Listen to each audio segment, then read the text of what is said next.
Sa mga sumunod na araw ay pinili ni Sheila na maging formal at professional ang pakikitungo niya kay Adam.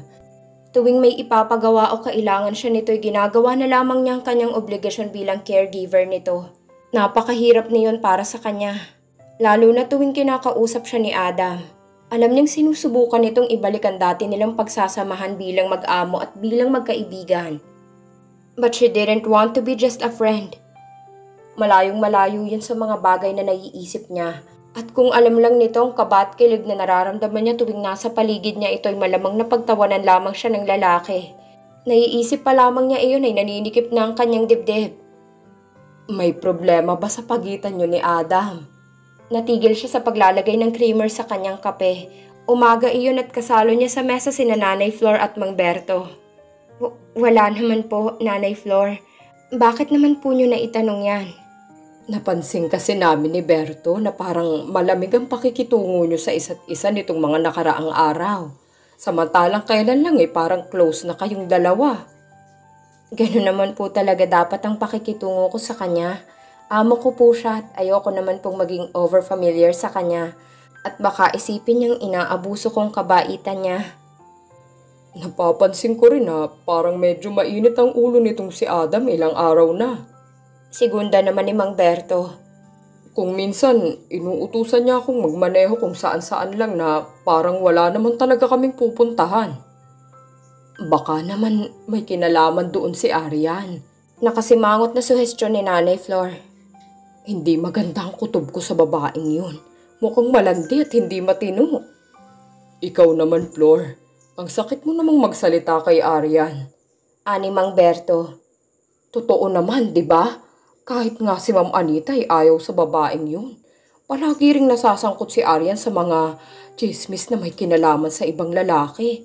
Ewan ko ba riyan kay Adam kung anong nakita sa babaeng yun. Siguro dahil sa magandang katawan at maganda talaga siya. Ani Mang Berto, pero sumimsim sa kape nito. Pinandilatan ito ni Nanay Flor. Lihim na napangiti si Sheila. Una dahil sa sinasabi ni Nanay Flor tungkol kay Arian at ang ikalawa ay ang naging reaksyon nito. Halata sa matandang babae na nagsiselos ito. Kung akong tatanungin, ay mas gugustuhin ko pa itong si Sheila para kay Adam kesa kay Arian. Maya-maya ay biglang sabi ni Nanay Flor. Ako po? Gulat na tanong niya, sabay turo sa sarili. Oo, kasi mabait, simple. Walang kaarte-arte sa katawan si Sheila. Samantalang si Adam naman, kuwan. Alam naman natin na si Adam ay nuknuka ng yabang, bilib sa sarili at mas maarte pa sa akin. Dugtong niya. Tumpak! Nangingiting pagsang-ayon ni Mang Berto. At hindi po ako ganon, hindi ba? Ako kontento na po ako sa simpleng buhay. Malayong malayo pong lifestyle ko sa buhay ni Adam. Iyon mismo, magkaiba kayong dalawa. Hindi ba't sabi nga nila ay opposite attracts? Hindi po totoo yun. Dahil kung sobra po ang pagkakaiba ng dalawang tao, pwede pong magkaroon ng maraming komplikasyon. Matamlay na saad niya. Sa totoo lang, hindi ko po alam kung bakit pinagkakaabalahan pa nating pag-usapan ito. Samantalang alam naman po nating lahat na kapag maayos ng lagay ni Adam, ay hindi niya ako kakailanganin pa. Malamang kahit kailan ay hindi na po kami uli magkikita kapag nangyari yun. Natahimik ang dalawang matanda at mababa ka sa mga mukha ng mga itong lungkot. Pero kapag nangyari yon, ang gusto ko po magpatuloy pa rin ang communication ko sa inyong dalawa, Nanay Flor at Mang Berto. Sana'y sabihan niyo rin po ako kung magtutuloy-tuloy na sa kasalan ng relasyon niyong dalawa ha. Nakangiting wika niya sa dalawang matanda. Nanlaki ang mga mata ni Mang Berto at Nanay Flor na nagkatinginan pa. Paano mo nalaman ang tungkol sa aming dalawa? Tanong ni Nanay Flor. Nagkibit siya ng balikat. Ako pa po ba? Mayabang na sabi niya. Sheila, sana ay sa atin-atin muna ito ha? Ani Mang Berto. Nahihiya kasi kaming dalawa ni Flor na ipaalam sa mga bautista na may relasyon na kami dahil parang nakakaasiwa na rin dahil sa edad namin. Naku, bakit naman po? In love, age doesn't matter. Love knows no boundaries. Love conquers all. Lahat na ng alam niyang love quotes ay nasabi na niya. Ipaglaban niyo pong pag-iibigan niyo. Bakit hindi mo sabihin sa sarili mo yan? Tanong ni Nanay Flor. Tama, dapat i-apply mo rin yan sa inyong dalawa ni Adam. Sabad naman ni Mang Berto. Ha? Anong? Iniwas ni Sheila ang tingin sa dalawang matanda na titig sa kanyang reaksyon. Hindi ko po maintindihan ang sinasabi niyo. Makahulugang nagkatinginan na lamang ang mga ito bago ipinagpatuloy ang pagkain. Anong sinisilip-silip mo riyan, Sheila? Napaigtad siya sa kinatatayuan ng marinig ang tinig ni Adam. Sir, ginulat mo naman ako. Aniya habang tutupang kanyang dibdib. Ano ngang sinisilip mo riyan? Tanong nitong lumapit na sa kanya. Nagsimula na rin itong makisilip sa bintana. What the? Sina Mang Berto at Nanay Flor ba yun? Kasalukuyang nakapwesto ang dalawang matanda sa swimming pool. Habang sweet na nakababad ang mga paa sa tubig at panaka-naka ay humihilig pa si Nanay Flor sa balikat ni Mang Berto. What the hell are they doing? Tila hindi pa rin makapaniwalang tanong ni Adam. Napangisi siya. Ano pa ba sa tingin mo? Ang sweet nila, no? Sweet? Ang ibig mong sabihin? Aha, simpleng sagot ni Sheila. Pero ang gusto nila ay isekreto muna ang tungkol sa kanilang dalawa. Bakit naman? Sa pagkakaalam ko'y binata at dalaga naman silang dalawa. Nahihiya raw kasi sila dahil sa edad nila. That's silly. Well, totoong nagulat din ako sa nakikita ko, pero kung may mahal ka at wala ka namang tinatapakang ibang tao, ay wala kang dapat ikahiya. Dapat maging proud ka sa minamahal mo. Dapat ipagsigawan mo yun sa buong mundo. Natulala si Sheila sa sinabi ni Adam. Oh, bakit parang gulat na gulat ka naman? Aside from my good looks, great body, and awesome athletic skills, I am also romantic by heart. Pinaikot ni Sheila ang mga mata, pero sa totoo lang ay namiss din niyang marinig ang pamilyar na pagyayabang na iyon mula kay Adam. Hindi niya napigilan ng mapangiti. Galit ka pa ba sa akin? Napatingala siya sa mukha ng lalaki. Hindi, bakit mo naman naisip na galit ako sa'yo, sir? Kasi nagbago ng pakikitungo mo sa akin. Parang lumalayo ka na sa akin. Ano ba kasi talagang nagawa kong hindi mo nagustuhan? Bakit hindi mo sabihin sa akin? Yun nga ang problema ko. Lahat ng ginagawa mo'y nagugustuhan ko. Nababaliw na yata ako. Nag-iwas siya ng tingin dito at muling dumungaw sa bintana. Wala yun, sir. Huwag mo na lang akong pansinin. Hindi ba at sabi mo nga babae ako? I'm a woman so I'm entitled to be moody and fickle-minded sometimes. Natahimik si Adam sa kanyang sinabi. Napangiti siya. Mukhang masyado ka namang naamay sa sinabi ko at natameme ka na riyan, sir. Nang tapunan niya ito ng tingin ay titig na titig sa kanya si Adam. At bahagya pang nakapilig ang ulo na tila pinag-aaralan ng kanyang muka. Agad na nag-init ang kanyang pisngi. Bakit, sir? I know that look. Ngumiti rin ito. Yung pilyong ngiti na tila may bagong nadiskubre. Are you in love? Ano?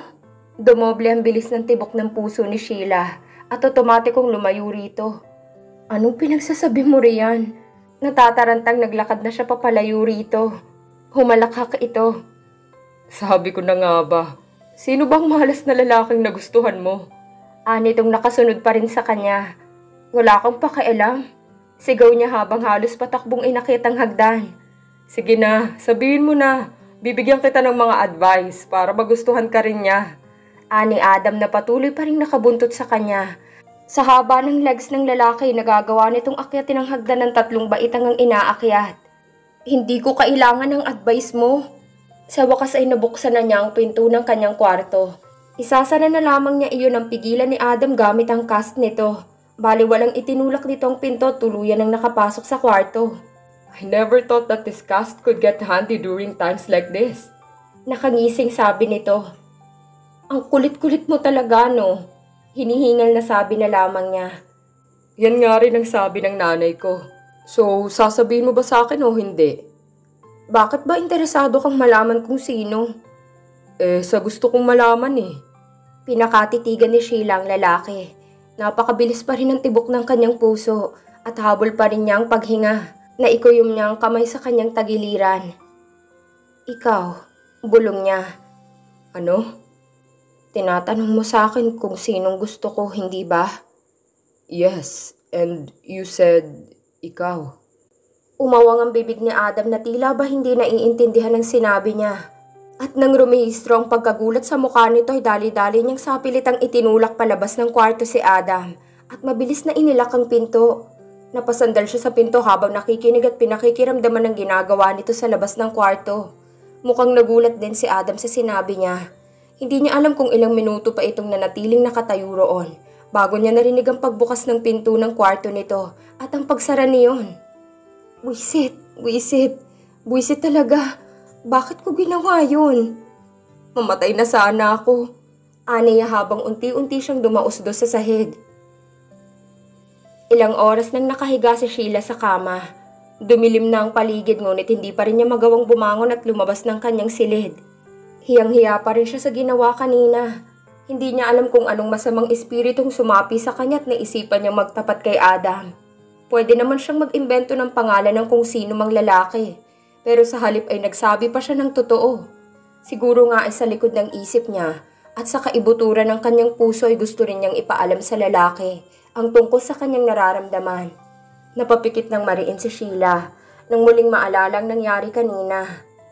Nakakahiya. Diyos ko po. Nakakahiya talaga. Bakit hindi pa ako tamaan ng kidlat ngayon din? Aniya habang nagpapagulong-gulong siya sa kama at muling nagtalokbong ng kumot. Natigil lamang siya sa ginagawa nang may kumatok sa pinto. Sheila, si Adam to. Agad siyang napabangon. Nakagat niya ang ibabang labi pagkarinig ng boses nito. Pakiramdam niya ay aatakihin siya sa puso sa bilis ng tibok niyon. Sheila, alam kong gising ka, kaya buksan mo na tong pinto. May spare key ako sa kwarto mo, kaya huwag mo nang hintay na gamitin ko pa yon. Mabilis niyang inayos ang damit na suot. At saka tinungo ang pinto. Huminga muna siya ng malalim bago binuksan iyon. Adam, ikaw pala. Sorry, napasarap kasi ang tulog ko, kaya hindi kita narinig. Pilit niyang pinapungay ang mga mata na animoy bagong gising talaga siya. Naghikab pa siya kunwari, kahit pa nga sa totoo lang ay nanginginig ang tuhod niya sa kaba. May kailangan ka ba? I think we need to talk about what you said earlier. Alin ba? Yung sinabi kong may gusto ako sa'yo? Natatawang tanong niya. Pasimpleng lumunok siya at dalangin na sana'y maging kapani-paniwala ang parte niya. Yes. Huwag mong sabihing naniwala ka sa sinabi ko. Kumunot ang noo nito. Anong ibig mong sabihin? Ano ka ba, sir? Joke lang yun. Sinabi ko lang yun para tigilan mo na ako kanina.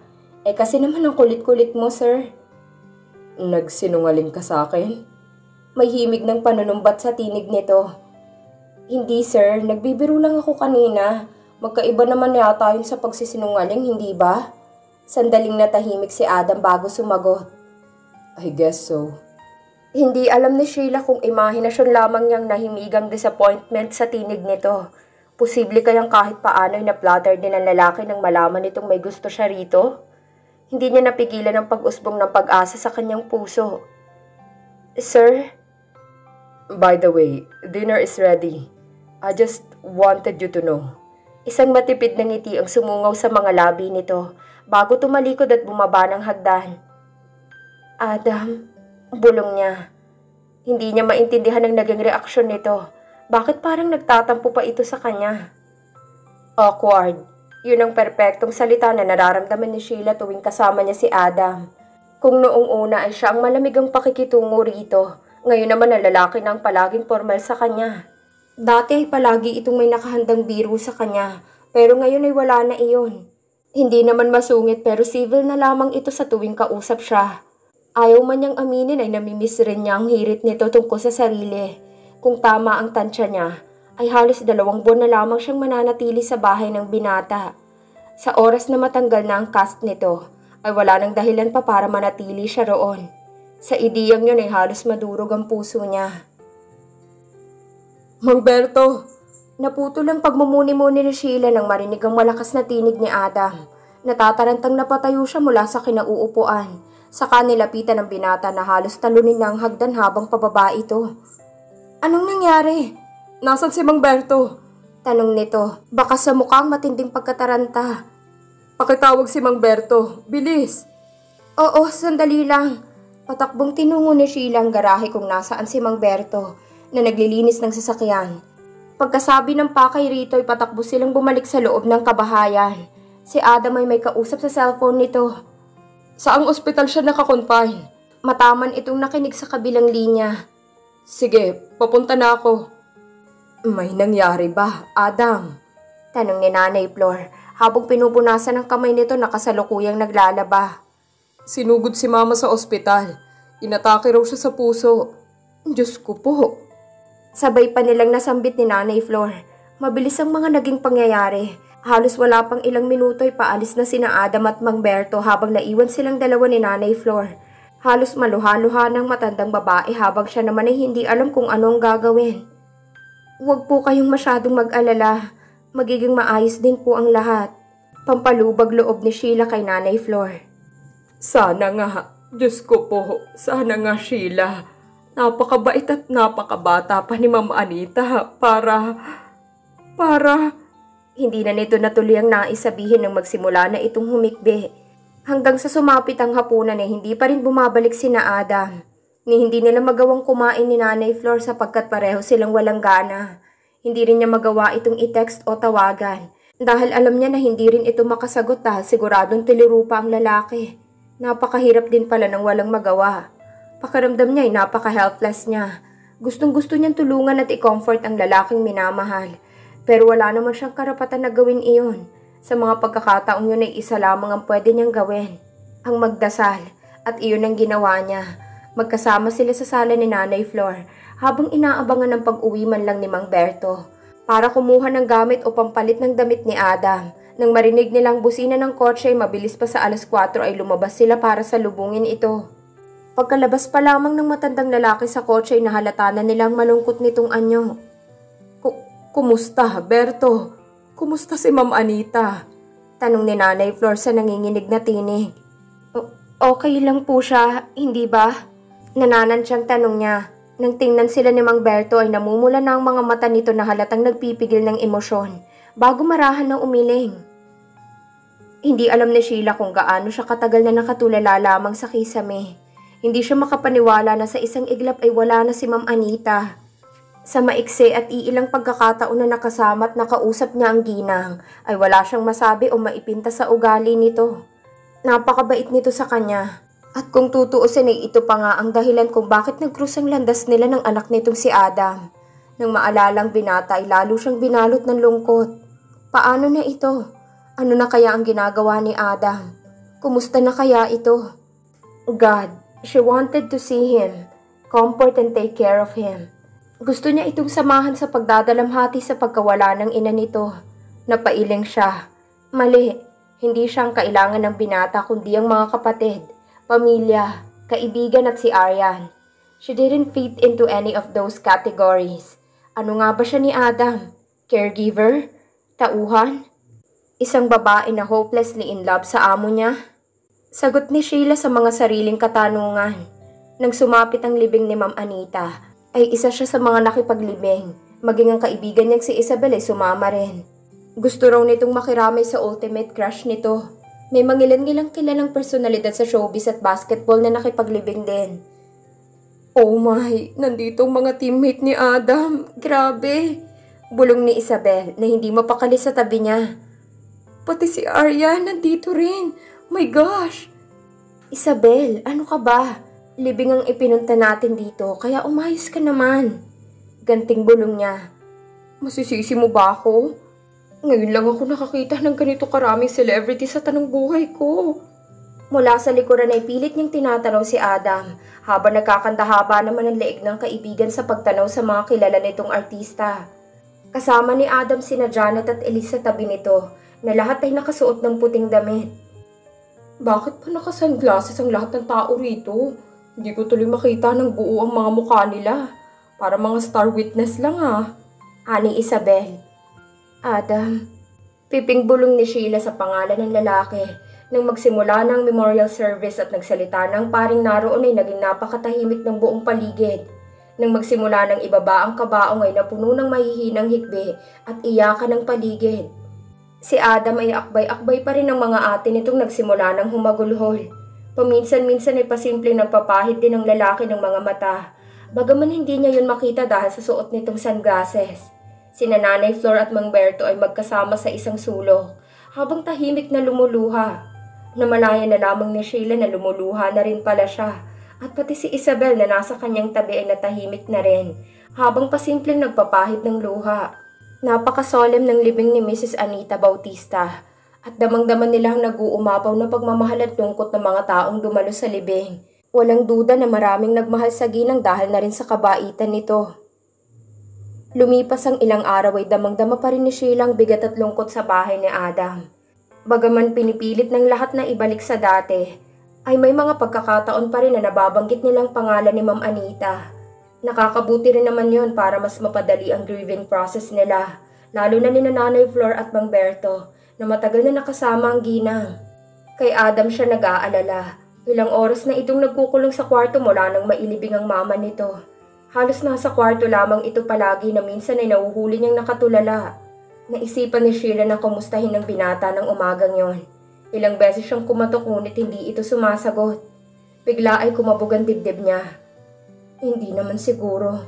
Bulong niya bago mabilis na binuksan ang pinto at pumasok roon. Wala sa kama nitong lalaki. Sir Adam? Bahagyang nakaawang ang pinto ng banyo nito at may naririnig siyang lagaslas ng tubig mula roon. Nang sumilip siya roon ay nakatayo sa shower ang binata. He was still fully clothed. Nakapikit ito habang nakatingala at sinasalubong ang tubig. Ang una niyang naisip ay ang cast nito. Adam, anong ginagawa mo riyan? Aniya saka mabilis na pumasok sa loob at pinatay ang shower.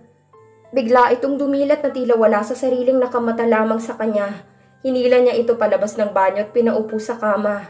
Kumuha siya ng towel at dali-daling pinunasan ng buhok at saka inasikaso ang cast. Hinanap niya ang blow dryer at mabilis na binuksan iyon. Saka itinapat sa cast. Dalangin niya na sana'y hindi naman iyon makaapekto sa cast nito. Ikaw talaga. Ano bang naisipan mo at bigla kang nag-shower na hindi ka malang nag-abalang hubarin ang damit mo? Nanatili lamang nakatayo at hindi kumikibo si Adam. Ano bang nangyari sa'yo at naisipan mo mag-shower habang bihis na bihis ka pa? Na hindi ka malang nag-abalang tawagin ako para... It took you almost 5 months to finally call me by my name alone. Ha? Anong pinagsasabi mo riyan, sir? Maang natanong niya. Hindi niya maalalang sinasabi nito. Inalis ni Adam ang tuwalya sa ulo at tinitigan siya. Isang matipid na ngiti ang sumungaw sa mga labi nito. Bagaman hindi yun umabot sa mga mata. Sorry ha. Sa palagay mo ba magkaka-infection ako dahil nabasa ang cast ko? Hindi naman siguro. Dahil hindi naman siya masyadong nabasa. Saka mukhang maaagapan ko pa naman ito. Tahimik na tumango lamang ito at muling yumuko. Ipinagpatuloy na lamang ni Sheila ang ginagawa. Tanging ang tunog lamang ng blow dryer ang naririnig sa pagitan nila. Pagkagising ko kanina, pakiramdam ko namamanhid ang buong katawan ko. Ang akala ko patay na ako.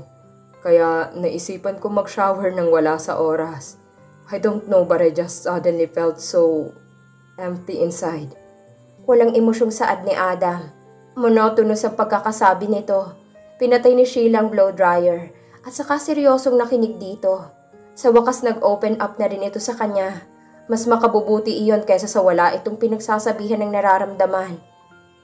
Noong mamatay si Papa, 5 years ago, ang akala ko yun ang pinakamahirap at pinakamasakit na pwede kong maranasan. Siguro noon, mas madali kong natanggap dahil nandoon pa si Mama na nagpapatahan sa aming magkakapatid. Pero ngayon pati si Mama wala na rin. Bahagya itong pumiyok sa huling sinabi. I thought by now, I'd know how to handle the pain better. But it still hurts like hell. Anito sa kakinapa ang dibdib nito. Hindi alam ni Sheila ang gagawin ng mga sandaling yon. Gusto niya itong yakapin at sabihing magiging maayos din ang lahat. Pero hindi niya alam kung may karapatan ba siyang gawin iyon. Suminghot si Adam at nanginginig ang mga kamay na pinahid ang mga mata. Damn, this is so uncool. Would you look away for a second? I don't want you to see me so miserable like this. Ano ka ba? Para sa akin, ang tunay na lalaki hindi natatakot umiyak at magpakita ng emosyon. Kaya sige lang, umiyak ka lang hanggang gusto mo. Sa atin lang dalawa ito at hindi ko ipagkakalat sa mga fans mo. Promise. Nag-angat ng mukha si Adam. Namumula na ang mga mata nito sa pagpipigil ng luha. Nagsimulang umalog ang balikat nito. Bago tuluyang umiyak. Iyong iyak na wala ng pagpipigil at wala ng pakialam pa. Sa buong buhay ni Sheila, ngayon lang siya nakakita ng lalaking umiiyak ng ganoon sa harap niya.